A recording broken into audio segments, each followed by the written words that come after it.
ముద్దుగారే మా ఇంటి ముంగిట ముత్యము శ్రీమాన్ ఎక్కిరాల బోధాయన. దైవీగుణ సంపన్నుడు, బహుముఖ ప్రజ్ఞాశాలి అయిన శ్రీమాన్ ఎక్కిరాల అనంతాచార్యుల గారు మన మాస్టర్ గారైన శ్రీమాన్ ఎక్కిరాల భరద్వాజ గారి తండ్రి గారు.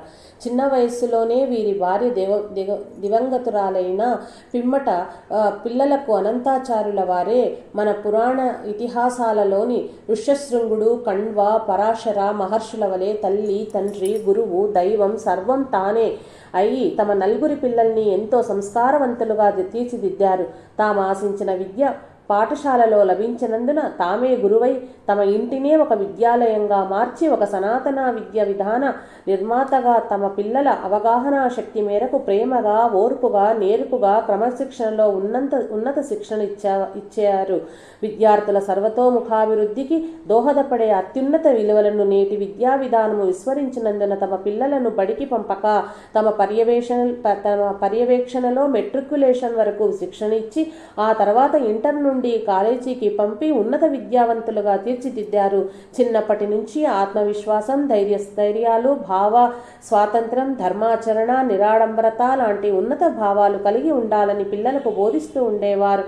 అటువంటి మహోన్నత వ్యక్తి అయిన తండ్రి గారు ఆశించిన రీతిగానే వారు పెరిగి పెద్దవారై అత్యున్నత సంస్కారవంతులుగా రూపొందారు. వేప విత్తనం వేస్తే వేప చెట్టు, మామిడి విత్తనం వేస్తే మామిడి చెట్టు వచ్చినట్లు తండ్రి ఉత్తమ సంస్కారాలే వారి పిల్లల్లో ప్రతిబింబించాయి. అటువంటి విశిష్ట వ్యక్తి తనయుడైన శ్రీమాన్ ఎక్కిరాల బోధాయన గారు తమ అనుంగు సోదరుడైన శ్రీ భరద్వాజ మాస్టర్ గారి గురించి ఇలా చెబుతున్నారు. మా ఇద్దరికి వయసులో అట్టే తేడా లేదు. మా పసితనంలో మా అమ్మగారు దివంగతురారైతే మాతృవియోగాన్ని తట్టుకోలేని మా భరద్వాజ మూగ వేదనని తీర్చటానికి మా నాన్నగారు, అన్నయ్యలు చేసిన ప్రయత్నాలు అన్నీ ఇన్ని కావు. పుష్టిగా, బొద్దుగా, గిరిజాల జుట్టుతో ఎంతో ఆకర్షణీయంగా ఉండి మా ఇంటి ముద్దు బిడ్డగా అందరినీ అలరించేవాడు అంటూ కారణ జన్ములైన మాస్టర్ గారి గురించి ఎంతో హృదయంగా మనకు అందిస్తున్నారు. మా నాన్నగారి పేరు శ్రీమాన్ ఎక్కిరాల అనంతాచార్యుల గారు. మా అమ్మగారి పేరు బుచ్చి వెంకట లక్ష్మివ. వారిది ఆదర్శ దాంపత్యం. ఆ పుణ్య దంపతులకు 9 కుమారులు, 1 కుమార్తె. నేను 3వ వాణ్ణి. ఆయుర్వేద దర్శిని అన్న గ్రంథాన్ని రచించే రోజులలో పుట్టినందువల్ల ఆయుర్వేదానికి మూల పురుషుడైన శ్రీ భరద్వాజ మహర్షి పేరు మా తమ్ముడికి పెట్టారట. 1940వ సంవత్సరంలో మా అమ్మగారి 5వ కాన్పు కారణంగా మా కుటుంబాన్ని తెనాలికి తరలించారు. అక్కడే మా చెల్లెలు భార్గవి పుట్టింది. అసలే అనారోగ్యంతో ఉండే మా అమ్మకి ప్రసవానంతరము కాన్పు అయిన తరువాత గుండెకు నీరు పట్టి పరిస్థితి చాలా ప్రమాదకరంగా తయారైంది. మృత్యువు పొంచి ఉన్నదని అందరికీ తెలుసు. మంచంపై కూర్చుని ఉన్నంతకాలం జీవిస్తుందని, పడుకుంటే మరణిస్తుందని వైద్యులు చెప్పటంతో పిల్లలమైన మేము ఆమె దగ్గరికి వెళ్ళి గొడవ చెయ్యకుండా ఉండేందుకు గది తలుపులు మూసి ఉంచేవారు. అంత బాధలోనూ ఆమె 28 రోజులు నిత్యము దిండు నానుకుని అలానే కూర్చుని ఉండేవారు. ఇంకా తను కూర్చోలేనని, పడుకుంటానని చెప్పటంతో చివరిసారిగా భరద్వాజుని తీసుకెళ్లి చూపిస్తే వాణ్ణి ఒడిలోకి తీసుకుని తనివి తీరా ముద్దాడిన తరువాత మళ్లీ వాణ్ణి బయటకు తీసుకువెళ్లారు. మా అమ్మగారికి లక్ష్మీ అష్టోత్తరం అంటే ఎంతో ఇష్టం. చివరిసారిగా లక్ష్మీ అష్టోత్రాన్ని చదివించుకుని విన్నారు. ఎంతో కాలంగా తీవ్ర అనారోగ్యంతో బాధపడుతున్న ఆమె పడుకుని దేహం విడిచారు. మా అమ్మగారు పరమపదించినప్పుడు చిన్నపిల్లలమైన మాకు చెప్పలేదు. చెప్పిన అర్థం కాని వయస్సు. మా భరద్వాజకు అమ్మతో ఎనలేని అనుబంధం ఉన్నందువల్ల ఆమె మృతదేహాన్ని చూచి మేమెలాంటి మనోవేదకు గురి అవుతామోనని మాకు చూపించకుండానే తీసుకెళ్లారు అంత్యక్రియలకు. తర్వాత కొన్ని రోజులకు ఆ గది తలుపులు యథాప్రకారంగా తెరిచి ఉంచేసరికి ఏమీ తెలియని భరద్వాజ అమ్మ కోసం ఎంతో ఆశగా, ఆతృతగా గదిలోకి పరుగెత్తుకెళ్లి చూసేసరికి అంతా ఖాళీ. ఎప్పటిలా మంచంపై కూర్చుని కనిపించే అమ్మ లేదు. మంచమూ లేదు. అమ్మ ఏది? ఎక్కడా కనిపించదేమి. ఏమైంది? అమ్మ లేని బాధ, అమ్మ కనిపించలేదన్న దిగులు ఆ పసి హృదయాన్ని ఎంతగానో గాయపరిచింది. అత్యంత ప్రియమైన అమ్మ కనిపించలేదన్న ఆ వేదన ఆ లేత గుండెలో ఎక్కడో దిగులుగా గూడు కట్టుకుంది. ఆ బాధలో భరద్వాజ మా నాన్నగారి దగ్గరికి ఆ బాధలో భరద్వాజ మా నాన్నగారి దగ్గరికి వెళ్ళి ఏది అమ్మేది ఎక్కడికి వెళ్ళింది అని మా నాన్నగారిని అడిగితే షికారుకి వెళ్ళింది అని చెప్పారు. ఎందుకంటే గుర్రపు బండి ఎక్కి షికారుగా పార్కుకి వెళ్ళటం మా ఇంట్లో అందరికీ అలవాటు. చిన్నవాళ్లమైన మేము మా నాన్నగారి మాట నమ్మేవాళ్ళము. సాయంత్రమైన తర్వాత అమ్మ రాకపోయేసరికి ఎక్కడి నుంచి వస్తుందోనని మెట్ల దగ్గరే అమ్మ రాక కోసం నిరీక్షించేవాడు భరద్వాజ. మా నాన్నగారు వచ్చి మెల్లగా ఏవో మాటలు చెప్పి లోపలికి తీసుకెళ్తూ ఉండేవారు. గది తలుపులు వేస్తే తలుపులు ఎందుకు వేశారు, మా అమ్మను దాచేశారు, తీయండి అని గట్టిగా గొడవ పెట్టేవాళ్ళము. అప్పుడు మా నాన్నగారు ఎన్నో మాటలు చెప్పి మభ్యపెట్టేవారు.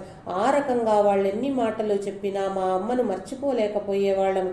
ఒకరోజు ప్రొద్దున్నే లేచి పేచీ మొదలు పెట్టాడు. అమ్మ ఎక్కడికి వెళ్ళిందిరా అని. అప్పుడు నేను దేవుణ్ణి ప్రార్థిద్దాం, అమ్మను తీసుకొస్తాడేమోనని అంటే సరే అలాగే అన్నాడు. అయితే ఎలా ప్రార్థన చెయ్యాలి?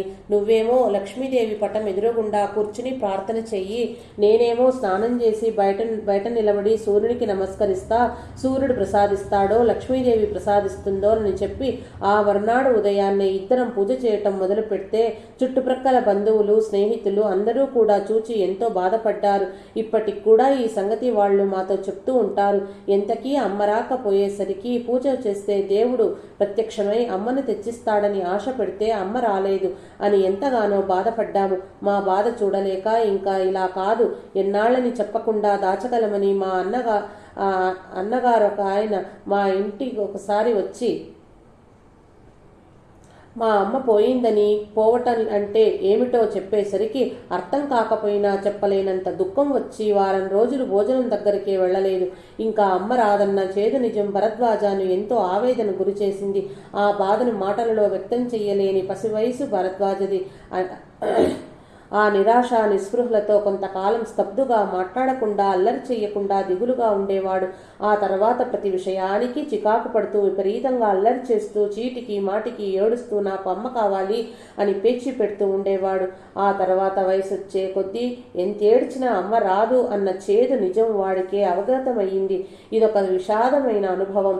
ఆ విధంగా మృత్యు పసితనంలోనే వాడికి మొదటి పాఠం నేర్పింది. 3 ఏళ్ల భరద్వాజ గిరిజాల జుట్టుతో సింహగర్జన లాంటి స్వరంతో బంగారు ఛాయతో ఎంతో ముద్దుగా బొద్దుగా అందంగా ఉండేవాడు. చుట్టుప్రక్కల వారు మా నాన్నగారితో ఏమండి ఆచార్యుల వారు, మీ వాడు అచ్చం సింహం పిల్లలా ఉన్నాడండి అనేవారు.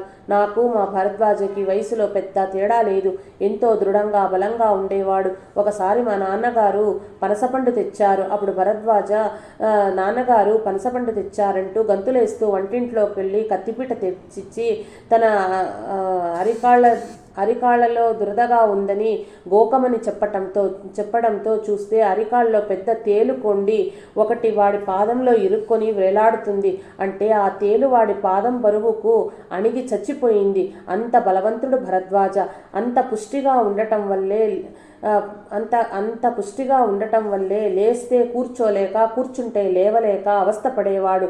అందుకని కూర్చోవాలంటే ఒక ఎత్తు బల్ల గాని రాయి గాని పీట గాని ఉండాల్సిందే. అలా కూర్చోటానికి నిల్చోటానికి అవస్థ పడుతుంటే చూసేవాళ్ళకి ఎంతో తమాషాగా ఉండి నవ్వుకునేవారు.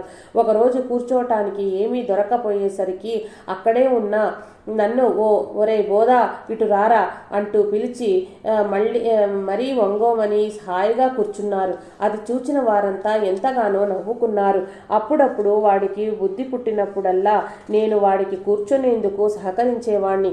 వాడేం చేసినా నాకు ఇష్టంగానే ఉండేది. వాడు నా తమ్ముడేగా. పెద్దన్నయ్య మా ఆలనా పాలన చూస్తూ ఉండేవాడు. ఒకసారి మా చిన్నన్నయ్య మమ్మల్ని ఆడిస్తూ డీడీ ఆట ఆడించటం మొదలు పెట్టాడు. పొట్టేళ్లలాగా ఒకరి తలతో మరొకరికి నుదుటిపై ఢీ కొడతారు. ఎవరికి నొప్పి పుట్టి ఇంకా చాలు వద్దు ఆడను అంటారో వారు ఓడిపోయినట్టు లెక్క. 3 ఏళ్ల తమ్ముడు 13 ఏళ్ల అన్నయ్యతో తలపడి ఢీ కొట్టేసరికి మా చిన్నన్నయ్య దిమ్మెరపోయి క్రింద పడిపోయాడు. తమ్ముడు మాత్రం ఎలాంటి బాధకు లోనవలేదు. ఇంట్లో వారు మొదట కంగారు పడ్డా ఆ తర్వాత అందరూ వీడు పిల్లవాడు కాదు పిడుగు అనుకొని నవ్వుకున్నారు. పిల్లలు మాత్రం బాబాయ్ భీముడు అంటూ భయపడి దూరంగా పారిపోయేవాళ్ళు. మా అమ్మగారు మరణించే నాటికి మా చెల్లెలైతే 43 రోజుల పసిపిల్ల. భరద్వాజకు 3 ఏళ్ళు, నాకు 5 ఏళ్ళు. వైద్య నిమిత్తం మా నాన్నగారు బయట ఊళ్ళకెళ్ళారు. అలాంటి ఇబ్బందికర పరిస్థితులలో మా బంధువులలో ఒక ఆమె నేను పిల్లని తీసుకెళ్ళి పెంచుతానంటే తప్పని పరిస్థితుల్లో అంగీకరించారు. అప్పుడప్పుడే నిల్చోటం నేర్చుకుంటున్న నా చెల్లెలు ఒకసారి ఉయ్యల్లో నిల్చుని ఉండగా ఎవరో ఊపిన ఊపికి ఆ ఉయ్యల్లో నుంచి కిందపడి ముక్కుకు పెద్ద దెబ్బ తగిలింది. అది తెలిసి మా నాన్నగారు నా పిల్లని నేనే పెంచుకుంటానని ఇంటికి తెచ్చి ఆమె సంరక్షణార్థం ఒక పిల్లని పెట్టారు. ఆ తర్వాత కొన్ని రోజులకే మా చెల్లెలు ఏదో జబ్బు చేసి చనిపోయింది. మా భరద్వాజ అమ్మ మీద బెంగతో చీటికి మాటికి పేచి పెట్టి ఏడుస్తుంటే వాడిని మా పెద్దన్నయ్య గారు ఎప్పుడూ ఎంతో ఓర్పుతో ఎత్తుకొని తిప్పుతూ సముదాయించేవాడు. అడిగినవన్నీ కొనిస్తూ వాడి ఆలనా పాలన చూస్తూ లాలించేవాడు, ఆడించేవాడు. అందువల్ల భరద్వాజకి ఆయనంటే ఎంతో ఇష్టం. ఇంట్లో అందరికంటే చిన్నవాడు కావటం వల్ల అందరం గారాబం చేసేవాళ్ళం. నేను ఎప్పుడూ వాణ్ణి పేరు పెట్టి పిలిచేవాణ్ణి కాదు, ఆజులు అని ముద్దుగా పిలుచుకునేవాణ్ణి.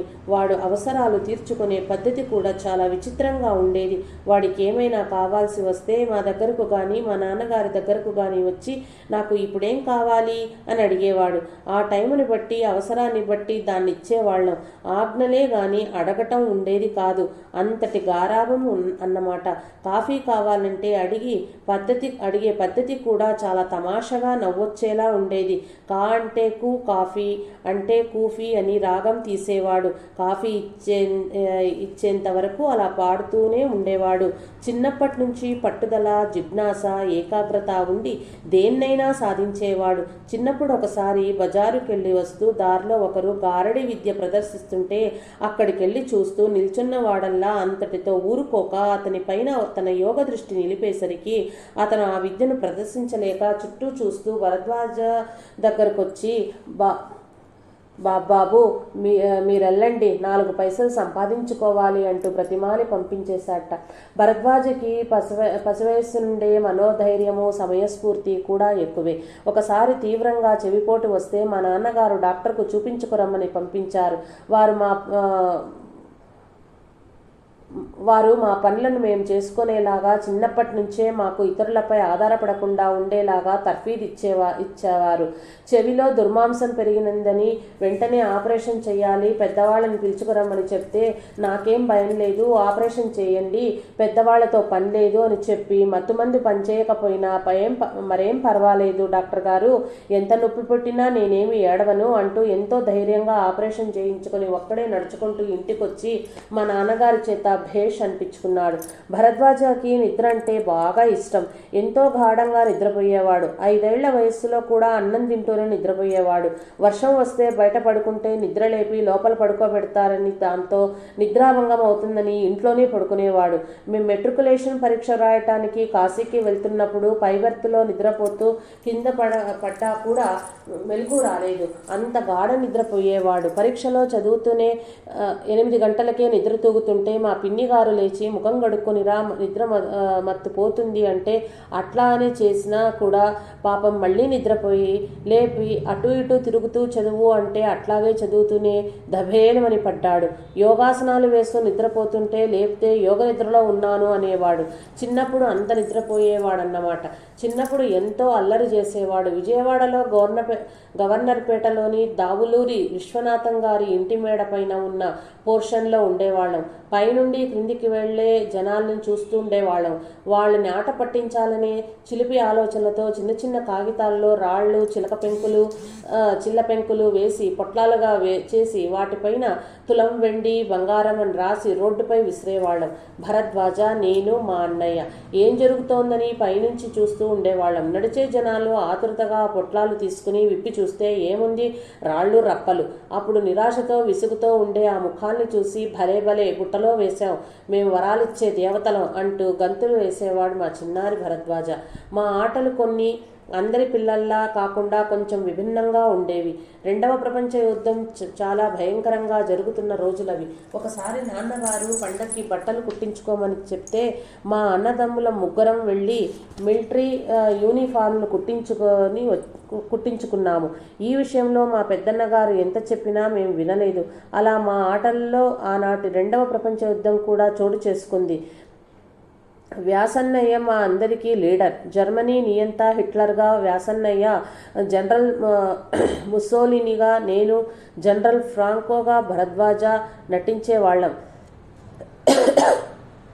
సీరియస్గా మా అన్నయ్య ఆర్డర్ ఇస్తున్నట్లు మేము వాటిని అమలుపరుస్తూ పరిగెత్తుకుంటూ వెళ్ళి శత్రుస్థావరాలపై బాంబుల వర్షం కురిపిస్తున్నట్లు మిలిటరీ నడకలతో మా అన్నయ్య ముందు అటెన్షన్తో నిలబడి మిలిటరీ సాల్యూట్ కొడుతూ ఉంటే భలేగా ఉండేది. అక్కడి వాతావరణం చూస్తే నిజంగా అక్కడే యుద్ధం జరుగుతున్నదా అన్నట్లుండేది చూపురులకు. సాయంత్రం అయ్యేసరికి పార్కుకు వెళ్ళేవాళ్ళం. మేమంతా ఒక సైనికుడు యుద్ధంలో నిలబడినట్లు జీవితంలో నిలబడాలని ఆలోచించేవాళ్ళం. ప్యాంటు షర్టు టక్ చేసి చేత్తో ఒక కత్తి పట్టుకొని ఒక యోధునిలా డ్రిల్ చేస్తూ పీచే మూడ్ బాయ్ మూడ్ అనుకుంటూ మిలిటరీ పోకడలు పోయేవాళ్ళం. మా చుట్టూ ప్రక్కన ఉండే పిల్లలు వాళ్ళ ఆటలు మానేసి మాతో పాటు మేం కూడా సైనికులమయ్యి మీ అంతటి యోధులమయ్యి దేశాన్ని కాపాడుతాం అని మాతో ఆడేవారు. మా ఇంటి ఎదురుగుండా కొంతమంది అల్లరి పిల్లలు ఉండేవాళ్ళు. వాళ్ళు మమ్మల్ని వెక్కరిస్తూ ఉండేవాళ్ళు. అందుకని వారిని నేర్పించాలని ఒక కోతిని తెచ్చి వాళ్ళ ఇంట్లోకి ఈ కోతిని పుసిగొల్పేవాళ్ళం. పెద్దవాళ్ళు వాళ్ళ ఇంటి ముందు ఏవేవో ఎండబెట్టుకుని ఆ పిల్లల్ని కాపలా కాస్తూ కూర్చోమంటే వాళ్ళు ఆ కోతిని చూచి భయపడి పరిగెత్తుతుంటే పెద్దవాళ్ళు వాళ్ళని తిట్టేవాళ్ళు. అలాగే వాళ్ళు భోజనాలు చేస్తుంటే మేము కోతి చూసేలా జామకాయలు వేసేవాళ్ళం వాళ్ళ ఇంట్లోకి. వాటి కోసం అది వెళ్ళి అవి ఇవి పారబోసి గందరగోళం చేసేది. సాయంత్రం పూట పార్కుకెళ్ళి ఆడుకుని వచ్చేటప్పుడు అక్కడ చెట్లకి పెద్ద పెద్ద మిడతలుంటే వాటిని పట్టుకెళ్ళి వాళ్ళ ఇంట్లోకి వదిలేవాళ్ళం. అలా మమ్మల్ని ఎక్కిరించి ఆ పిల్లల్ని గొడవ చేసేవాళ్ళం. మా అమ్మగారి ఆరోగ్యం బాగుండేది కాదు కనుక ఆమెకు పనులలో సహాయం చేసేందుకు లక్ష్మణుడు అనే అతన్ని పనిలో పెట్టుకున్నారు. ఇంట్లో పనులు చేస్తూ మాతో లక్ష్మణుడు రకరకాల ఆటలు ఆడిస్తుండేవాడు. అతను ఎంతో బలంగా ఉండేవాడు. భరద్వాజ రాముడు, నేనేమో లక్ష్మణుని. లక్ష్మణుడు ఆంజనేయుడు, రామబంటూ అయిన ఆంజనేయుడు అంటే లక్ష్మణుడు. నన్ను భరద్వాజను తన భుజాలపై ఎక్కించుకుని సుగ్రీవుని కొండపైకి అంటే మా మేడ మీదకి తీసుకెళ్లి తిప్పాలి. అది ఆట. మేం ఏది చెప్పినా చేసేవాడు. మేం ఆడమన్న ఆటలన్నీ ఆడేవాడు. అంతేకాక మా అన్నదమ్ముల ఆటలు కూడా తమాషాగా ఉండేవి. మేము ముగ్గురు సోదరులము. రామలక్ష్మణ భరతుల్లా అంటే రామునిగా వేదవ్యాస, లక్ష్మణునిగా భరద్వాజ, భరతునిగా నేను బాణాల ఆట ఆడేవాళ్ళం. బాణాలు వేసేటప్పుడు ఎవరికన్నా తగులుతాయేమోనని కూడా గమనించేవాళ్ళం కాదు. కానీ చుట్టుప్రక్కల వాళ్ళకి మా విషయం తెలుసు గనక తల్లి లేని పిల్లలనే జాలితో మమ్మల్ని ఏమీ అభ్యంతర పెట్టక వాళ్లే అటువైపు రాకుండా జాగ్రత్త పడేవాళ్ళు. ప్రతి వారికి బాల్యం ఎంతో మరపురానిది, మరెంతో మధురమైనది. పిల్లలకు ఉత్తమ సంస్కారాన్ని అందించటంలో తల్లిదండ్రుల బాధ్యత ఎంతో గురుతరమైంది. మా తండ్రి గారు తాము ఆశించిన విద్య నాటి విద్యా వ్యవస్థలో లభించదని, పాఠాలని బట్టి పట్టించటం మాత్రమే విద్యాభ్యాసం కాదని గుర్తించి తానే సద్గురువుగా తన ఇల్లే విద్యాలయంగా మార్చి మమ్మల్ని ఎంతో ఉత్తమ సంస్కారవంతులుగా తీర్చిదిద్ది మా సర్వతోముఖాభివృద్ధికి ఒక మంచి తండ్రిగా తోడ్పడ్డారు. మమ్మల్ని ఇంత వారిని చెయ్యటానికి మా నాన్నగారు చేసిన కృషి, పడిన శ్రమ, ఆ విధానం కూడా అనితర సాధ్యమైనది. పిల్లలకు 5-6 సంవత్సరాలు దాటిన తర్వాతనే అక్షరాభ్యాసం చెయ్యాలని, ఈ లోపల అక్షరాభ్యాసం చేస్తే అక్షరాలు దిద్దటానికి, వ్రాయటానికి పిల్లల సుకుమారమైన చేతులు వ్రేళ్లు ఒత్తిడికి లోనయ్యి సున్నితమైన నరాల వ్యవస్థ దెబ్బతింటుందని, తత్ఫలితంగా శారీరక మానసిక ఒత్తిడులకు లోనై ఎన్నో రకాల రుగ్మతలకు లోనవుతారని అనేవారు. అందువల్ల ఈ లోపల అక్షరాలను, అంకెలను, భారతం, భాగవత శ్లోకాలను, భగవద్గీతలోని శ్లోకాలను, నీతి శతకాలను చెప్తూ మా చేత కంఠస్థం చేయించేవారు. అంతేకాక మమ్మల్ని పెందలాడే సూర్యోదయం కాకపూర్వమే లేపేవారు. ఎందుకని అంటే పెందలాడే లేవకపోతే ప్రత్యక్ష భగవానుడైన సూర్యుడు మనకంటే ముందొచ్చి నేను ముందొచ్చానని వెక్కరిస్తాడు. అలా కాక సూర్యుని కంటే పెందలాడే మనం లేచి స్నానం చేసి నమస్కరిస్తే దేవుడు కాబట్టి మనల్ని దీవిస్తాడు, సంతోషిస్తాడు. పైగా మనకెక్కువ సమయం కలిసి వచ్చి మనం ఎంతో చదువుకోవటానికి ఉపయోగకరంగా ఉంటుంది అని చెప్పేవారు. అందువల్ల అప్పటి నుంచి నేను భరద్వాజ అర్ధరాత్రే లేచి నాన్న సూర్యుడు వచ్చాడా అని అడుగుతుంటే వారు మా అమాయకత్వాన్ని చూచి నవ్వుకొని మీరేమీ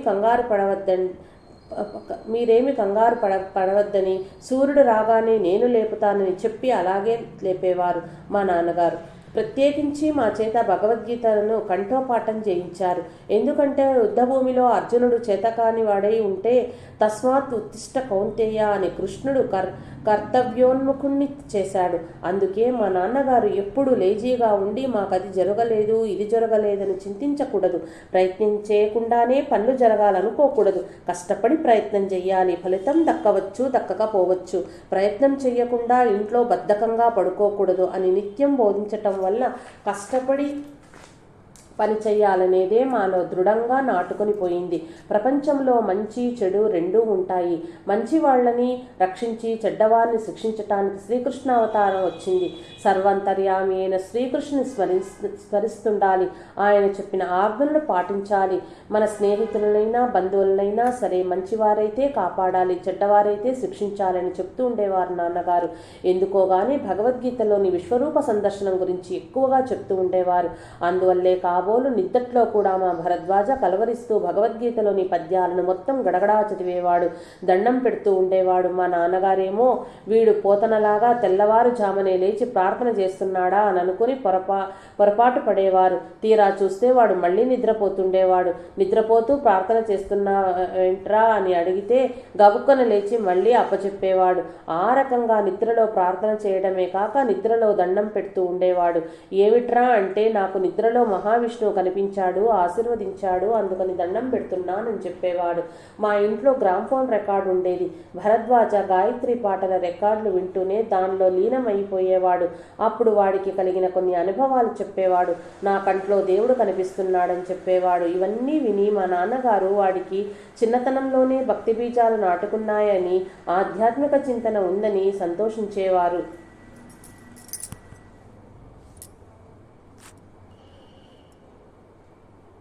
ఒకసారి నేను చదువుకుంటుంటే వాడు వచ్చిన నా ప్రక్కన కూర్చుని వాడు కూడా చదువుతున్నట్లు నన్ను అనుకరిస్తుంటే చూచి మా నాన్నగారు ఇద్దరికీ 2 పుస్తకాలు సెట్స్ కాకుండా ఒక సెట్ తెచ్చిచ్చి ఇద్దరూ కలిసి చదువుకోండి అని ఇద్దరినీ కూర్చోబెట్టి చదువు చెప్పసాగారు. ఇలా చదువుకుంటున్న రోజుల్లో ఒకరోజు భరద్వాజ పుస్తకాలు పట్టుకుని పెద్ద గొప్పగా నేను స్కూల్కి వెళ్తా అన్నాడు. ఎందుకంటే మా ఇంట్లో మాకెవరికి స్కూల్కి వెళ్ళే ఆనవాయితీ లేదు. కారణం మా నాన్నగారే మాకు తల్లి తండ్రి గురువు దైవం. అది విని స్కూల్కి వెళ్ళి ఏం చేస్తావురా అంటే స్కూల్కి వెళ్ళి మాస్టర్ గారికి చదువు చెప్తా అన్నాడు. వాడి సమాయకత్వానికి మా నాన్నగారు ఎంతో సంతోషించి నువ్వు మాస్టర్ గారికి చదువు చెప్పనక్కర్లేదు కానీ మాకు చదువు చెప్పు అని అన్నారు. అదేంటి నాన్నగారు మీకు నేను చదువు చెప్పడం ఏంటి అని అంటే అవును నేను నిన్ను కొన్ని ప్రశ్నలు అడుగుతున్నాను, వాటికి జవాబులు చెప్పు అని అలా జీవితానికి పనికి వచ్చే ఎన్నో విషయాలు చెప్తూ ఉండేవారు. మా నాన్నగారి ఉద్దేశంలో ఈ సృష్టి మొత్తం మానవునిలో బీజప్రాయంగా ఇమిడి ఉంది.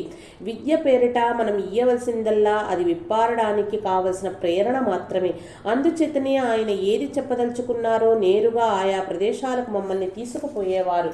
మాకు కలిగిన ప్రేరణతో మా తండ్రి గారి వద్ద మాకు కావలసిందేదో మేము తెలుసుకునేవాళ్ళము. ఒకసారి మా నాన్నగారికి అనారోగ్య పరిస్థితి కలిగి స్వయంగా ఆయుర్వేద వైద్యులు గనుక పక్షవాతం రాబోతుందని గమనించి తమ అస్వస్థకి పిల్లలు ఎలా స్పందిస్తారో తెలుసుకుందామని 4 పిల్లల్ని పిలిచి నాకు పక్షవాతం రాబోతున్నది, నేను అశక్తునిగా మంచాన పడతాను, ప్రస్తుతం మన కర్తవ్యం ఏమిటి, మనమంతా ఈ పరిస్థితిని ఎలా ఎదుర్కోవాలి, మీ ఉద్దేశం ఏమిటి అని ప్రశ్నించారు. మా పెద్దన్నయ్య దిగులు పడ్డారు. రెండవ అన్నయ్య నేను ఏడ్చేశాం. కేవలం 7-8 సంవత్సరాల భరద్వాజ మాత్రం తెనాలిలో ఉన్న మా నాన్నగారి స్నేహితుడు డాక్టర్ అయిన చంద్రమౌళి సత్యనారాయణ గారి దగ్గరికి వెళ్దామని అంటే అందరం నిర్ఘాంతపోయాం వాడి విఘ్నతకు ధైర్యానికి. మేం పెరిగి పెద్దవాళ్ళం అవుతుంటే మేం పెరిగి పెద్దవాళ్ళం అవుతూ ఉండే కొద్దీ మా నాన్నగారి బాధ్యత కూడా పెరిగింది. అలా ఇంటి బాధ్యతలే కాక మా నాన్నగారి వైద్య వృత్తితో పాటు ఎన్నో సేవా కార్యక్రమాలు, ఉచిత తాలింఖానాలు, ఉచిత విద్యాలయాల వంటి సంస్థలు ఎన్నో స్థాపించటం వల్ల ఆ దశలో నాన్నగారి ప్రాణమిత్రుడొకరు తన కుమార్తెను వివాహం చేసుకోవాల్సిందిగని ఆమె వారి బాధ్యత నిర్వహణలో సహకరించగలదని ప్రోద్బలం చేయటంతో లక్ష్మీ గారిని వివాహం చేసుకోవటానికి సుముఖులైన మా నలుగురిని పిలిచి, మీ అందరికీ సమ్మతమైతేనే వివాహం చేసుకుంటాను, లేకపోతే చేసుకోను అని స్పష్టం చేసి ఒక్కొక్కరిని అడిగి మా అందరి అంగీకారం వారు వివాహం చేసుకున్నారు. వారు వివాహం చేసుకున్నారు. ఆమె మా మంచి చెడ్డలు చూస్తూ మాలో ఒకరిగా కలిసిపోయారు. మా నాన్నగారు అప్పుడప్పుడు మమ్మల్ని ఎక్కడికన్నా తీసుకెళ్తూ ఉండేవారు. అలా మేము చిన్న పిల్లలుగా ఉన్నప్పుడు మా నాన్నగారి మేనత్త కుమార్తె గారింటికి తీసుకెళ్లారు. వారి పూజా మందిరంలో బాబా విగ్రహాన్ని చూచి మేమంతా బాబా దేవుడు కాదని, ఆయన్ని పూజించక్కర్లేదని వారితో వాదిస్తుంటే వాళ్ళు ఎవరి నమ్మకం వారిది అని అన్నారు. కానీ చిన్నవాడైన మా భరద్వాజ మాత్రం బాబా విగ్రహం విరగ్గొడతా, మీ బాబా ఏం చేస్తాడో చూస్తా అన్నాడు. ఎంతో పంతంగా ఆమె పెరట్లో పని చేసుకుంటున్న సమయంలో ఆమె రావటానికి వీల్లేకుండా గ్రిల్కి గడియ పెట్టి బాబా విగ్రహం మెడకు తాడు కట్టి, ఇదిగో నీ బాబా విగ్రహం పగలగొడుతున్నాను, నీ బాబా ఏం చేస్తాడో చూస్తా అంటూ ఆమె ఎంత ప్రాధేయపడుతున్నా వినక మరింత వేగంగా ఊగుతూ ఉంటే ఆ విగ్రహం గోడకు కొట్టుకుని పగిలిపోయింది. ఆమె ఎంతగానో బాధపడి ఆ రోజంతా అన్నము నీళ్లు మానేసి ఏడుస్తూ పడుకుంది. ఆ తర్వాత ఆమె భర్త వచ్చి, బాబా ఈ మట్టి విగ్రహంలో మాత్రమే ఉన్నాడని అనుకుంటున్నావా? ఆయన అంతటా ఉన్నాడు. ఈ బొమ్మ పగిలిపోతేనేమి, మరొక బొమ్మను తెచ్చుకుందాము, నువ్వేమి బాధపడకు అంటూ ఆమెను ఓదారుస్తూ, వాడు చిన్నవాడు, అది దేవుడి బొమ్మ అని, ఆ బొమ్మతో ఆటలాడకూడదని వాడికేం తెలుసు? ఈరోజు వాడు ఆయన మెడలో త్రాడు వేసి ఆడుతున్నాడు, భవిష్యత్తులో ఆయన వాడి మెడకి ఉచ్చు వేసి తన వాడిగా చేసుకుంటారేమో, పిచ్చుక కాలికి తాడు కట్టి తన దగ్గరకు లాక్కున్నట్లు లాక్కుంటారేమో అని అన్నారు. కాలాంతరంలో బాబా వాడిని ఉచ్చులో బిగించి తన వాడిని చేసుకున్నారు. మా నాన్నగారు మమ్మల్ని చాలా క్రమశిక్షణతో పెంచారు. విద్యాభ్యాసము, సమయపాలన మొదలైన విషయాలలో చాలా గట్టిగా పట్టుదలగా ఉండేవారు. అవసరమైనప్పుడు శిక్షించేవారు కూడా. అలా దండించే సమయంలో మా పినతల్లి కానీ మరెవరైనా కానీ అడ్డు వస్తే మేము ఊరుకునేవాళ్ళం కాదు. మా తండ్రి కొడుకుల మధ్య అడ్డు రావద్దు అంటూ నిట్టివేసేవాళ్ళం. మా పెద్దన్న అయితే తప్పు చేసింది మేము, దానికి శిక్షణ అనుభవించవలసిందే మేము. మా తండ్రి గారు మమ్మ దండింపనిదే పొరపాటు చేశామన్న వెలితి మా నుండి తొలగిపోదు అని అనేవారు. మా నాన్నగారు కూడా తల్లి లేని పిల్లల్ని దండించినందుకు ఎంతో తల్లడిల్లిపోయేవారు. అప్పుడు బజారుకెళ్ళి శ్రేష్టమైన మిఠాయిలను, పళ్లను తెచ్చి మాకు పెట్టేవారు.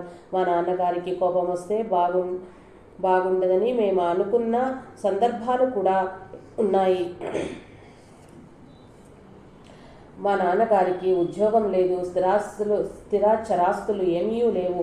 వారి వైద్యాలయమైన ఆయుర్వేదయే రసాయన కుటి లో ఎవరి వద్ద ఫీజు కానీ మందు ఖర్చుకు కానీ అడిగే అలవాటు లేదు. మందు ఖర్చులకు కానీ అడిగే అలవాటు లేదు. వారిపై వారే దక్ష రూపంలో ఇచ్చిన సుమారు 3-4 వేల రూపాయలే మా నాన్నగారి నెలసరి ఆదాయం. అలా వచ్చిన మొత్తం ఆదాయాన్ని ముందు జాగ్రత్తకై దాచుకొనక మా చదువుల కోసం, మా బంధువుల కోసం, పేద విద్యార్థుల చదువులకని కానీ, పేదవారి పిల్లల వివాహాలని కానీ సంక్షేమ కోసం ఖర్చు చేస్తుంటే, కొంతమంది శ్రేయోభిలాషులు పిల్లల భవిష్యత్తు కోసం పొలాలు కొనమంటే తనపై తనకు నమ్మకం లేనప్పుడు డబ్బుపై ఆశ ఉంటుంది, కానీ నాకు నాపై విశ్వాసం ఉంది కాబట్టి ఆస్తులు కూడా పెట్టాల్సిన అవసరం కానీ, ధనాన్ని దాచిపెట్టాల్సిన ఆవశ్యకత కానీ లేదు. ఆస్తుల వల్ల పిల్లలకు ధనవంతులమనే గర్వం వస్తుంది, అహంకారం పెరుగుతుంది. అంతేకాక మనం ఇచ్చినా వారు దాన్ని దుర్వినియోగం చేయవచ్చు, పోగొట్టుకొనవచ్చు. అందువల్ల వారికి విద్య అనే ఆస్తిని ఇస్తాను, కానీ డబ్బు రూపేణా ఏమీ ఇవ్వను. ఎంతవరకు చదువుకుంటానంటే వారిని అంతవరకు చదివిస్తాను అని చెప్పేవారు.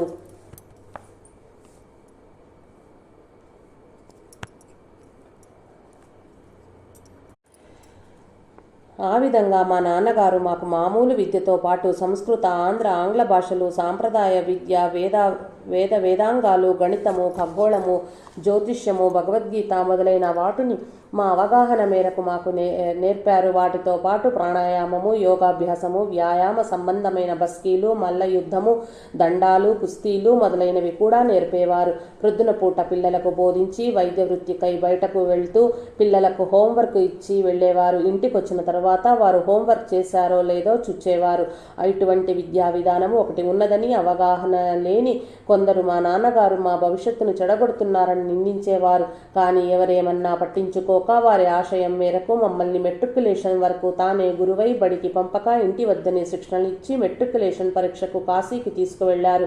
ఇద్దరం కలిసి ఒకేసారి బయటకు వెళ్ళి పరీక్ష రాయటం అనేది బయటకు వెళ్ళి పరీక్ష రాయటం అనేది మా జీవితంలో అదే మొదటిసారి. మా నాన్నగారు కాశీలో మమ్మల్ని పరీక్షా హాలు ముందు కూర్చోపెట్టి చదివిస్తుండేవారు. మాతో పాటు పరీక్ష రాయటానికి వచ్చిన వారంతా 20-30 ఏళ్ల వాళ్ళు. ఇంత చిన్న పిల్లలు పరీక్ష రాయటానికి రావటం మా యూనివర్సిటీకే గర్వకారణం. మాకు చెప్పలేని ఆనందంగా ఉంది అన్నారు. అక్కడున్న వారిలో కొంతమంది, మీరు అక్కడ పరీక్ష రాయకుండా ఇంత దూరం ఎందుకు వచ్చారనంటే, ఇక్కడ ఎంతోమంది మహనీయులు చదువుకున్నారు, కాశీ గొప్ప విద్యాక్షేత్రం అని అంటారు కదా, అటువంటి మహాక్షేత్రంలో చదువుకుంటే బాగుంటుందని ఇక్కడికి వచ్చామని చెప్పారు. ఆసారి దురదృష్టవశాత్తు 3 పరీక్షలు రాసిన తర్వాత మా ఇద్దరికి పొంగు జ్వరం వచ్చి పరీక్షలు రాయలేదు. తర్వాత మళ్లీ వ్రాసి పాస్ అయ్యాము. కాశీకి పరీక్ష రాయటానికి వెళ్లిన ఆ రోజులలో కాశీ మహారాజు, విజయనగరం మహారాజు, బీజాపూర్ మహారాజులు ఉండేవారు. వాళ్ళందరి దగ్గర ఏనుగులు మొదలైన రకరకాల జంతువులు ఉండేవి. బీజాపూర్ మహారాజు గారి దగ్గర భయంకరమైన పొగరబోతు ఏనుగులుండేవి. అవి అందరినీ భయపడుతూ ఉండేవి. ఒకసారి ఏనుగులు వస్తున్నాయని అందరూ భయపడుతూ ప్రక్కకు తప్పుకుంటూ పోతుంటే మేం మాత్రం భయపడకుండా అలా నిలబడిపోయాము.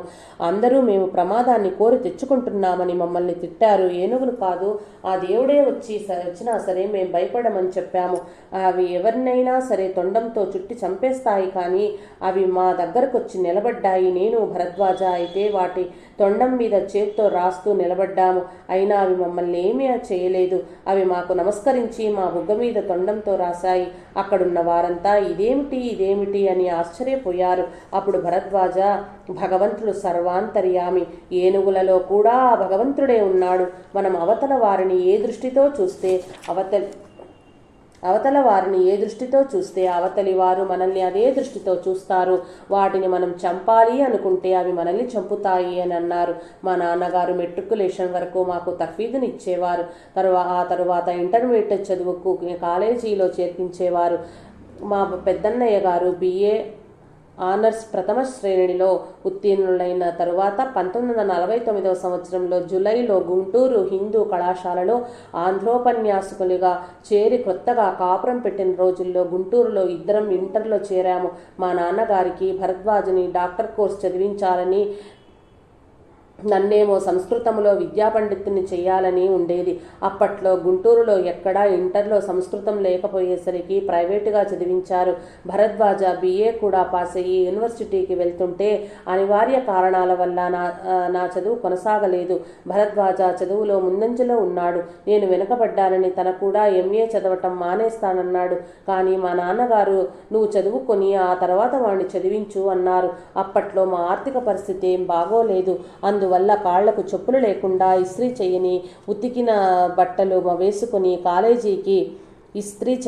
ఉతికిన బట్టలు వేసుకుని కాలేజీకి వెళ్ళేవాడు. పుస్తకాలు కొనేందుకు డబ్బు లేక ఫ్రెండ్స్ నిద్రపోయే సమయంలో తాను మేలుకొని వారి పుస్తకాలు తీసుకుని చదివేవాడు. ఒకసారి నోట్బుక్స్ కొనలేక ఎప్పటికప్పుడు లూజ్ పేపర్స్ మీద రాసుకుని వాటిని ఫైల్ చేసుకునేవాడు. ఎటువంటి ప్రలోభాలకి లొంగక, ఎంతటి క్లిష్ట పరిస్థితులు ఎదురైనా నిరాశ నిస్పృహలకు లోనవక, చెక్కు చెదరని ఆత్మస్థైర్యంతో ఓర్పుతో తన విద్యాభ్యాసాన్ని పూర్తి చేసి ఒంగోలులో CSR శర్మ కాలేజ్లో లెక్చరర్గా చేరి తన డబ్బుతో నన్ను చదివించాడు. నేను కాశీలో BA చదివిన తరువాత ఆయుర్వేద పరీక్ష కూడా చదివాను. అప్పటికే మా నాన్నగారి వద్ద ఆయుర్వేదంలో కొంత ప్రజ్ఞ సంపాదించాను. ఆ తర్వాత ఒక మూలికా వైద్యుడు ప్రత్యేకించి నాకు మూలికా వైద్యం పూర్తిగా నేర్పాడు. ఆ ఆయుర్వేద వైద్యమే చివరకు నాకు జీవనోపాధి అయ్యింది. ఇంతకీ చెప్పొచ్చేదేమంటే, భరద్వాజ వయస్సులో నాకంటే చిన్నవాడైనా నాకు నాకంటే పెద్దవాడై ఉంటే సహాయం ఎలా చేస్తాడో అలా చేశాడు. అంతేకాక ఒకసారి నాకు పెద్ద సుస్థి చేసి ఆర్థికంగా అన్ని విధాలా దెబ్బతిని ఉన్న పరిస్థితులలో భరద్వాజ, మా పెద్దన్నయ్య ఇద్దరూ కలిసి నాకు చాలా ఖరీదైన వైద్యం చేయించారు. నాకు ఆరోగ్యం చేకూరిన తర్వాత నేను ఎక్కడ స్థిరపడ్డాలా అని అనుకుంటూ మా చిన్నన్నయ్య ఇక్కడ పనిచేస్తుంటే ఈ రాజమండ్రికి వచ్చాను. అప్పుడు ఒకసారి భరద్వాజ అక్కడికి వచ్చి, ఆయుర్వేదంలో డెవలప్ అవ్వాలనుకుంటున్నావు కదా, ఈ చుట్టుప్రక్కల పరిసరాన్ని అందుకు అనుకూలంగా ఉన్నాయి కాబట్టి ఇక్కడ స్థిరపడిపో అని చెప్పారు. అదే వేదవాక్యంగా తీసుకుని ఇక్కడే స్థిరపడిపోయాను. ఆనాడే కాదు ఈనాటి వరకు భరద్వాజులను నా తమ్మునిగా భావించను. నాకు అన్నగానే ఎంతో గొప్పగా గర్వంగా భావిస్తాను. ఒకసారి ఏదో మాటల సందర్భంలో మా రెండవ అన్నగారైన శ్రీ వేదవ్యాస గారు భరద్వాజతో, నీకు నిజంగా ఐఏఎస్ చదివే సత్తా ఉన్నట్లయితే పరీక్ష పాస్ అయ్యి ఐఏఎస్ ఆఫీసర్గా ఉద్యోగం సంపాదించి చూపించు, ఇష్టం లేకపోతే అప్పుడు వదిలేయి అని అంటూ ఛాలెంజ్ విసిరాడు. నేను సెలెక్ట్ అవుతాను కానీ ఉద్యోగం మాత్రం చెయ్యనని భరద్వాజ చెప్పాడు. అయితే ఈ మాటల్ని మా వేదవ్యాసు తేలిగ్గా తీసి పారేశాడు. కానీ మా భరద్వాజ మాత్రము ఒంగోలులోని కాలేజ్ లెక్చరర్ పోస్టుకు తిలోదకాలిచ్చి కేవలం 3 నెలలలో చదివి ఉత్తీర్ణత సాధించి ఐఏఎస్ పాస్ అయ్యి ఆ పేపర్ తీసుకెళ్లి వేదవ్యాసుకి చూపిస్తూ, నేను పాస్ అయినాను కానీ ఉద్యోగం మాత్రం చెయ్యను అని అంటే వేదవ్యాస గారు తెల్లబోయారు. మా నాన్నగారు వారి సాంప్రదాయాలను ఇష్టాలను మాపై రుద్దేవారు కాదు, మాకు సంపూర్ణమైన స్వేచ్ఛనిచ్చేవారు. మా నాన్నగారు భరద్వాజను ఉపనయనం చేసుకోమంటే ఎందుకు చేసుకోవాలి, దానివల్ల కలిగే ప్రయోజనం ఏమిటి అని నిర్భయంగా అడిగి, నేను చేసుకోను అని అన్నారు. అప్పుడు మా నాన్నగారు వాడిని చేసుకోవాల్సిందేనని పట్టుపట్టలేదు. ఒత్తిడి చేయక వాడి ఇష్టానికే వదిలేశారు. ఆ తర్వాత వాడికై వాడే ఉపనయన సంస్కారంలో ఏ పరమార్థం ఉన్నదోనన్న జిజ్ఞాసతో చేసుకుంటానని కోరినప్పుడే వాడికి ఉపనయనం చేశారు. గుండు చేయించుకొని పంచశిఖలు పెట్టుకోవాల్సి ఉంటుందని పంచశిఖలతో కాలేజీకి వెళ్తే అందరూ ఎగతాళి చేస్తారని ఎంత చెప్పినా వినలేదు. ఆ తర్వాత కాలేజీలో ఎవరో ఎగతాళి చేస్తే, తలలో ఏమీ లేని వాడికి తలపైన జుట్టు ప్రధానం కానీ తలలో కావలసినంత ఉన్నవాడికి జుట్టు లేకపోయినా ఒక్కటే అని అంటే వాళ్ళు నిర్ఘాంతపోయారు. సరిగ్గా వారి ఉపనయన శుభముహూర్తాన సమయంలో మా భరద్వాజకు ఎంతో ప్రీతిపాత్రులైన మా పెద్దన్నయ్య గారి రెండవ అబ్బాయి చనిపోవటమే భరద్వాజకి నిజమైన మంత్రోపదేశమై అతని జీవిత గతిని మార్చి ప్రతి ఒక్కరిని అనివార్యమైన ఈ మృత్యువు యొక్క తత్వరహస్యం ఏమిటి అనే జిజ్ఞాస మొదలయ్యి భరద్వాజను ఒక అన్వేషణిగా మార్చివేసింది. భరద్వాజ ద్వారా నాకు వచ్చినటువంటి సాయిబాబా అనుభవం చాలా ఆశ్చర్యంగా గర్వంగా ఉండేది. మా చిన్నన్నయ్య భరద్వాజ ఇద్దరు హైదరాబాద్లో ఉద్యోగం చేస్తుండేవారు. భరద్వాజ ప్రతి లక్ష్మీవారం బయలుదేరి షిరిడి వెళ్ళి మర్నాటికల్లా వస్తూ ఉండేవారు. మొదట్లో వారం, తర్వాత నెలకోసారి అలా వెళ్ళి వస్తూ ఉండేవారు. అలా ఒకసారి అన్నయ్య భరద్వాజ ఇద్దరూ షిరిడి వెళ్ళాలనుకుని సికింద్రాబాద్ స్టేషన్కి వెళ్ళి 2 టికెట్లకి బదులు 3 టికెట్లు కొన్నారు.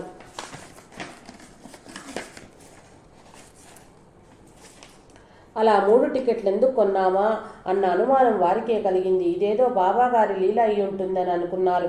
అప్పుడే నేను హైదరాబాద్కి వెళ్ళి వాళ్ళ ఇంటికి వెళ్ళాను. బాబా నా కోసమే ఆ టికెట్ కొనిపించారని నన్ను కూడా షిరిడి తీసుకెళ్దామని అనుకున్నారు. భరద్వాజ గబగబా ఇంటికి వచ్చి, సాయిబాబా చరిత్ర చదువు, బాబా చరిత్ర చదివితే వారి కృప ఎంతగానో లభిస్తుంది అని అంటే, సరేనని చరిత్ర పారాయణం మొదలుపెట్టి సాయంత్రానికెల్లా పూర్తి చేశాను. ముగ్గురం కలిసి బయలుదేరాము. షిరిడీకి వెళ్ళి ఒక గది తీసుకుని దానికి 3 తాళాలు తీసుకున్నాము. ఎందుకంటే ఎవరి కోసం వెయిట్ చేయకుండా ఇబ్బంది పడకుండా ఉండటానికి తలా ఒకటి తీసుకుని తలో పక్క వెళ్ళిపోయాము. ఆ రోజు బాబాగారి ప్రత్యేక పూజ జరుగుతున్నది. చిన్నన్నయ్య భజనలో కూర్చున్నారు. భరద్వాజ అక్కడొక హుండీ ఉంటే అక్కడ కూర్చుని జపం చేస్తున్నాడు. నేనేమో బాబాగారిని ఊరేగిస్తుంటే ఆయనతో పాటు ఊరేగింపులో చాలా దూరం వెళ్ళాను. అది మే నెల, చాలా ఎండవేళ. నాకు హిందీ ఇంగ్లీషు వచ్చు కానీ మరాఠీ రాదు. చాలామంది మరాఠీ మాట్లాడుతున్నారు. మరాఠీ ఏపాటి మాట్లాడకపోతే అందరూ వెక్కరిస్తారేమోనని భయం. బాగా దాహం వేస్తోంది. ఏం చెయ్యాలి? భరద్వాజ, అన్నయ్య ఎవరి పనులలో వారు ఉన్నారు. ఊరేగింపు అయ్యి బాబాగారు గుళ్ళోకి వెళ్ళిపోయారు. గుడికి ఎదురుగుండా ఎవరైనా కనపడతారేమోనని వెళ్ళి దాహం తీర్చుకుందామని చెప్పి అలా వెళ్తుంటే అక్కడ ఒక పెద్ద మైదానం ఎదురయ్యింది. అక్కడే ఒక మర్రి చెట్టు ఉన్నది. ఇక నడవలేక అక్కడికెళ్ళి కూర్చున్నా ఎవరన్నా నీళ్లు ఇస్తారేమోనని. చుట్టుప్రక్కల పొలాల్లో చూస్తే మనుషులెవరూ లేరు. ఎండిపోయిన పొలాలు తప్ప. మంచినీరు ఎవరిస్తారా అని అటే చూస్తూ కూర్చున్నా. వెనక్కి తిరిగి చూసేసరికి ఒక ముసలి అతను నిలబడి దాదాపు 80-90 సంవత్సరాలు. చొక్కా, ఖద్దరు, లాల్చి, తలకు గుడ్డ, చినిగిపోయిన చెప్పులు, ఒక చేతిలో సంచి, మరొక చేతిలో కర్రతో నా పక్కనే నిల్చుని ఉన్నాడు. అతన్ని ఎక్కడి నుండి వచ్చినారో గమనించలేదు. దాహం అవుతోంది బాబా అన్న. అంతే. నీకు కావలసినన్ని నీళ్లు ఉన్నాయి, తాగు బాబు అని చెప్పి చెట్టు మీద చేయి పెట్టి ఇలా చేశారు. ఆ చెట్లో నుంచి నీరు పెద్ద ధారగా వచ్చింది. ఆశ్చర్యంగా నీరు తాగి ఇటు తిరిగేసరికి ఆ మనిషి లేడు. ఆ మనిషి పరిగెత్తిపోలేడు. ఒకవేళ పోయినా కూడా అంతా ఖాళీ ప్రదేశం కనుక ఎంత దూరం పోయినా కూడా కనిపించాలి కదా అని చెట్టు మీద ఉన్నాడేమోనని పైకి చూచాను. పోనీ పాదాల గుర్తులు ఉన్నాయేమోనని చూస్తే అక్కడొక చోటే ఉన్నాయి. కానీ ఇంకెక్కడా ఆ పాదాల గుర్తులు కూడా లేవు. ఆ పాదాలు లింగాకారంగా ఉన్నాయి. నాకు ముందుగా ఒళ్ళు జరదరిచ్చింది. ఆ పైన భయం వేసింది. తర్వాత ఆ భయం భక్తిగా మారింది. ఆయనే బాబా అయి ఉండాలి అని అనుకుని ఆ పాదాల చుట్టూ తిరిగి ప్రదక్షిణ చేసి నమస్కరించుకున్నాను.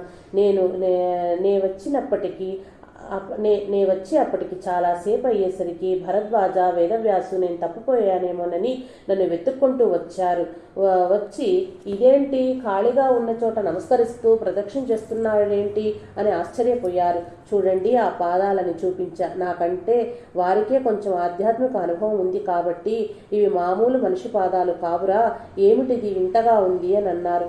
అప్పుడు నేను జరిగింది చెప్పాను. వాళ్ళెంతో ఆశ్చర్యపోయారు. ప్రతి వారము నేను ప్రతి నెల అన్నయ్య ఇక్కడకు వస్తున్నా, మాకిద్దరికీ దర్శనం ఇవ్వకుండా నీకెలా ఇచ్చాడు అని ఎంతో ఆశ్చర్యపోయారు. కానీ ఎలా దర్శనం ఇచ్చారంటే నేనేం చెప్పగలను. నాకు దర్శనం ఇచ్చారు. నీవేదో సాధన చేస్తున్నావు, లేకపోతే నీకెలా బాబా ఈ అనుభవం ఇస్తారు అని అన్నారు. బాబా అని 2 చేతులెత్తి దండం పెట్టడం తప్ప బాబా అని 2 చేతులెత్తి దండం పెట్టడం తప్ప ప్రార్థన చేయటం కూడా నాకు రాదు. మీరిచ్చిన చరిత్ర చదవటం తప్ప నేను ఇంకేమీ చెయ్యలేదు అన్నా. అయితే బాబా యొక్క కరుణ నీపై ఎంతో ఉంది. దీన్ని మనం ఊరికే వదలకూడదు. ఏదో ఒకటి చెయ్యాలి అని భరద్వాజ గారు బాబా గారి పేరున ఏదైనా చేయించు అంటూ జేబులో నుంచి 500 రూపాయలు తీసి నా చేతికిచ్చాడు. ఏం చేద్దామని ఆలోచించి అయితే అన్నదానం చేద్దామన్నా. అయితే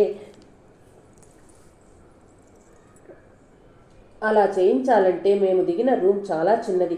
అన్నం వండాలి, వడ్డించేందుకు మనుషులుండాలి. అంతేకాక ముందు సరుకులు ప్రత్యేకంగా కొనుక్కు రావాలి. కానీ ఇదంతా చెయ్యాలంటే సాయంత్రం 6 గంటలు అవుతుంది. అంత టైం లేదు. వెంటనే చెయ్యాలి. ఏం చేద్దాం అని ముగ్గురు ఆలోచిస్తూనే భోజనం చేద్దామని హోటల్కు వెళ్ళాం. మాకు ఒక ఆలోచన వచ్చింది. ఆ అదృష్టవశాత్తు ఆ హోటల్ మేనేజరు MA ఇంగ్లీషు కాబట్టి మా ఇంగ్లీష్ను అర్థం చేసుకున్నాడు. ఎన్ని టికెట్స్ ఉన్నాయండి మీ దగ్గర అని అడిగాం. 90 టికెట్స్ ఉన్నాయండి అని అన్నారు. ఆ 90 టికెట్స్ కొనేశాం. అతను ఆశ్చర్యంగా చూస్తుంటే అన్నదానం చేద్దామని టికెట్స్ కొన్నాం అని అంటే, అంతకంటే మాకు కావాల్సింది ఏముంది, మీకు మేము సహాయం చేస్తాం.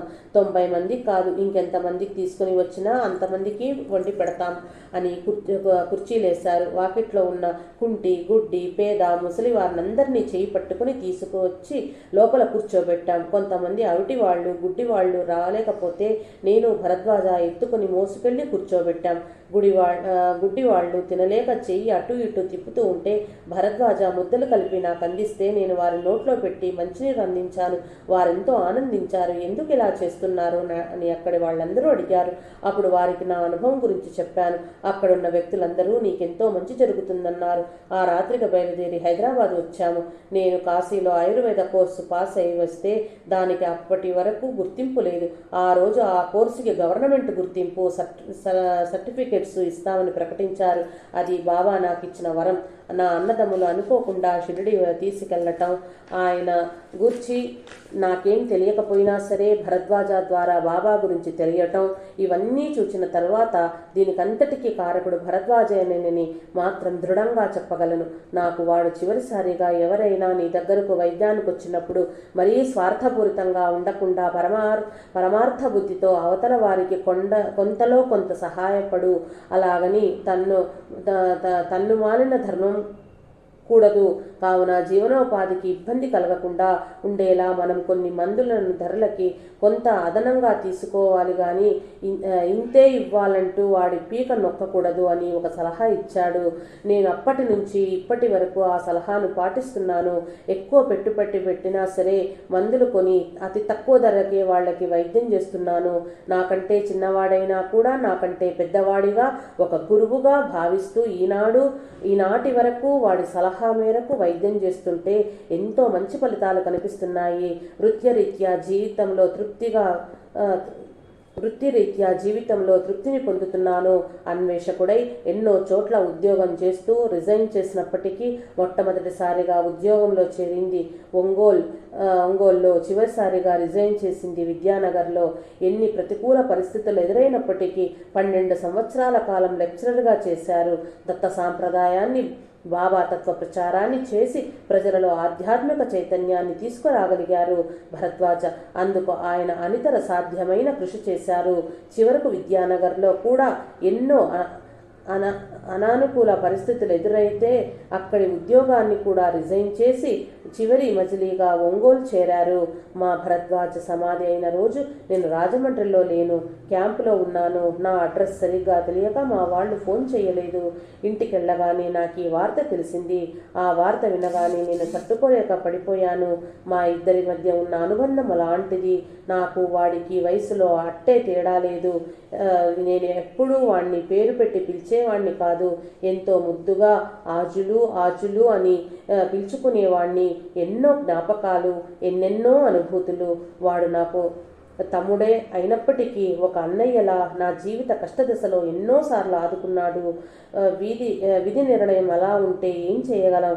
వాడు అర్ధాంతరంగా వెళ్ళిపోతే నేనెందుకు ఉండటం అన్న ఆలోచనతో, వేదనతో, దిగులుతో 105, 106 జ్వరం వచ్చింది. మా భరద్వాజ శిష్యుల సహాయంతో 3వ రోజుకు ఎట్లాగో ఒంగోలుకు చేరగలిగాను. కానీ అప్పటికే కార్యక్రమాలన్నీ అయిపోయాయి. నాకు వాడు లేని లోటు ఎప్పటికీ తీరేది కాదు. జై సాయి మాస్టర్.